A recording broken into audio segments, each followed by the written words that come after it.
Doing business in Africa. You can't afford to be without Africa Investor. So, scale is a beautiful thing. Pooling has been mentioned. Diversification has been mentioned. Those are sort of the magic potions. A principle of scale is a greater disclosure of repayment record catalyzes lending.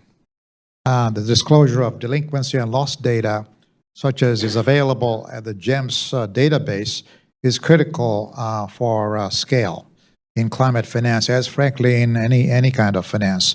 Similar borrower loan performance data was critical in the buildup of the asset-backed and mortgage-backed securities markets to multiple trillions of dollars. To realize this potential, we must encourage professionalization, disclosure, and use of the GEMS database, which is actually run by a couple of dozen DFIs, development banks like EIB and IFC. But a bit like donkey the manger, they are sitting on it and won't let the rest of us see it. I mean, it's overdrawing a little bit. They are now beginning to divulge it. But the process that they have is still bureaucratic and needs to be accelerated. AU, not to be outdone, has proposed a model law for its member states to put in the rule of law and improve the business environment and to mobilize scale if it were put in. We were able to catalyze it. And if the asset allocations to Africa, as Jared said, can rise from 1% or thereabouts to 5%, which is the goal of the AU, that could make a huge difference in scale. The AU has also proposed that the investors be granted what's called preferred investor status, which doesn't exist, but it could be put in place, cloning what does happen for MDBs, which is PCS, preferred creator status, which is by practice, not by law. If this can be done without loss of AAA ratings of the MDBs, it would actually help elicit some investors into the market if they have some preferential repayment possibilities. Now, what is data good for? I used to be at Standard & Poor's many years ago, running their international ratings, including structured finance ratings. Well, data goes into the pot, and you store it, and you come out with rating criteria. What are rating criteria? Criteria are the standards in structured finance whereby you set the rules which must be met in order to achieve investment grade ratings. Jay talked about investment grade ratings and how their critical role in eliciting volumes of investment in the earlier panel that I happened to sit in on. Now, those investment grade ratings are determined based on stress tests, but in must come data. There are gobs and gobs of data, sliced and diced every which way about every country, about every sector, about every kind of project going back eons, right? The database in the GEMS system has been collected over 15 years. It's got 33 years of data. The S&P and Moody's and Fitch have data going back 70 years, 70 years, okay? The more data, the better. And you can structure from that asset-backed securities, mortgage-backed securities, you can structure infrastructure-backed financings, you can structure climate financings, anything that moves, all right? But you need data, and we must have data coming in from GEMS to the market, without which we cannot really step forward and do this kind of work in volume without the use of MDBs to the same extent that we keep talking about from time to time. Now, let me show you what can be done. African Development Bank in 2019 relied on only its internal data to come up with a deal to securitize 50 loans totaling $1 billion.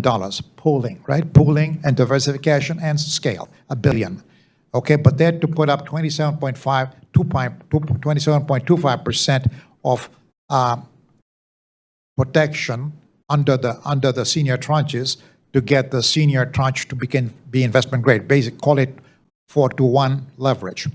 If the data had been there from the markets, that ratio could have been increased to 4-5 times or even more. So data buys you greater confidence in the potential for recovery of your investment down the road. That's what we need from GEMS. GEMS database has it has some benefits, so I want to give them credit for having done it. But it has some serious limitations. It is non-public, even for the rating agencies, and the data collection and distribution processes are very bureaucratic. The data, I mean, somebody told me that he sent an inquiry and it took 6 months to get a response because the guy that was going to respond had an accident. So that's not workable. That has to change. It has to be institutionalized. And so to do that, it has to be put on an independent footing and professionalized. A great challenge in climate finance is also for better project development, which Jay has talked about. You can't really securitize or fund unless you have a project.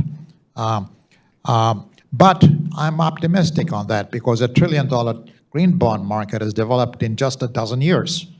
So why not? Now we have blue bonds from Seychelles, Barbados, Belize, Ecuador, and most recently Gabon.